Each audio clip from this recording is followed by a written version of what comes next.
ஒரு நிமிஷம் கேளுங்க. அசம்ஷன்ஸ் அப்படின்னு சொல்லுவோம் இல்லையா? இது ஒரு ஆர்டிக்கிள் எனக்கு வந்தது, இதை படித்தேன். அது ரொம்ப அழகாக இருந்தது, உங்கள்கிட்ட பகிர்ந்துக்கிறேன். நீங்கள் பார்த்துட்டு இருக்கிறது Krupa vibes YouTube channel, KRUPAVIBES. காலேஜுக்கு பேசுறதுக்காக கூப்பிட்டுருந்தாங்கன்னு கெஸ்ட் லெக்சராக போயிருந்தேங்க. உள்ள 10 மணிக்கு என்டர் ஆகணும். நான் ஒரு 9:45 உள்ளே போயாச்சு. இந்த லாஸ்ட் ரோலேருந்து வரிசையாக ஃப்ரண்ட் ரோவில் எல்லாம் விஐபிஸ் ப்ரொஃபஸர்ஸ்லாம் உட்காந்துருப்பாங்க இல்லையா? ஒருத்தராக கை குலுக்கிக்கிட்டே வந்தேன். தெரிஞ்சவங்க தெரியாதவங்க எல்லாரும் கை குலுக்கிட்டே வந்தேன். ஒருத்தட்ட வந்தவுடனே அவர் கையை எக்ஸ்டெண்ட் பண்ணவே இல்லை. எனக்கு ஒரே கோபம். நாம் வழக்கமாக வணக்கம் குட் மார்னிங் சொல்லி நம்ம திரும்பி விஷ் பண்ணலன்னா பயங்கரமாக அப்செட் ஆகிடுவோம் இல்லையா? அதே மாதிரி கோபம். சீட்டில் வந்து உட்காந்தாச்சு, சீஃப் கெஸ்ட்டுன்ட்டு இன்ட்ரடியூஸ் பண்ணுறாங்க. அந்த நேரத்துலேயே அந்த கோபம் மட்டும் போகவே இல்லை. அப்போது மேடையில் கூப்பிட்டு உட்கார வச்சுட்டு பேசிகிட்டு இருக்கிறப்போ பக்கத்தில் இருக்கிறவர் சொல்கிறாரு, அங்கே உட்காந்துருக்காரு பாருங்க, அவர் ஆக்சுவலாக கண் பார்வை இல்லாதவருங்க. கண்ணு ஆனால் பார்க்குற மாதிரி இருக்கும், பார்வை கிடையாது அவருக்கு அப்படின்ட்டு. அந்த நேரம் தான் பளிச்சுன்னு ஏதோ நெட்டியில் அடித்த மாதிரி ஒரு ஃபீலிங். அவரையா நம்ம தப்பாக நினச்சோம்? அவர் பக்கத்தில் வர்றவங்களாம் அவங்கள தட்டி அப்புறம் தான் கை கொடுக்குறாங்கன்னு கவனித்தேன் நான்.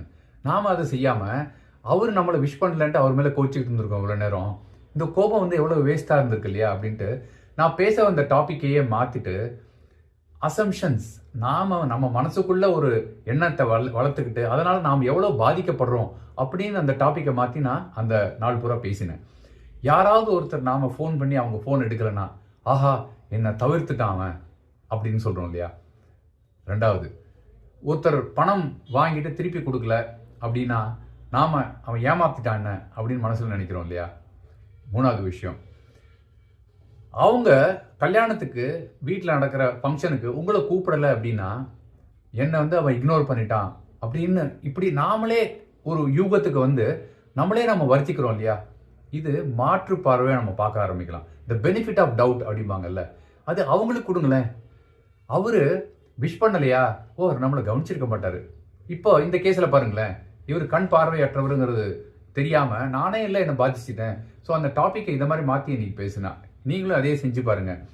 உங்களை கல்யாணத்துக்கு யாராவது விருந்துக்கு கூப்பிடலையா, அவங்க பிஸியாக இருந்திருப்பாங்க, இல்லை நாம தொடர்ந்து அவங்கள்ட்ட பழகாதனால மறந்துருக்க ஸ்கோப் இருக்குது அப்படின்னு விடலாமே.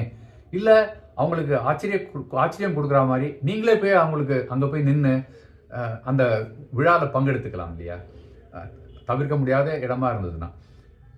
அதே மாதிரி நீங்கள் ஃபோன் பண்ணி அவங்க எடுக்கலன்னா, சரி அவங்க வண்டியை ஓட்டிகிட்டு இருப்பாங்க, பிஸியாக இருப்பாங்க அப்படின்னு நினைக்கலாம். இந்த மாதிரி நீங்கள் நினச்சிங்கன்னா உங்கள் மனசு ஆக்கப்பூர்வமாக இருக்கும், என்ன எழுச்சியாகவும் இருக்கும். முயற்சி தான் செஞ்சு பாருங்களேன். Thank you so much.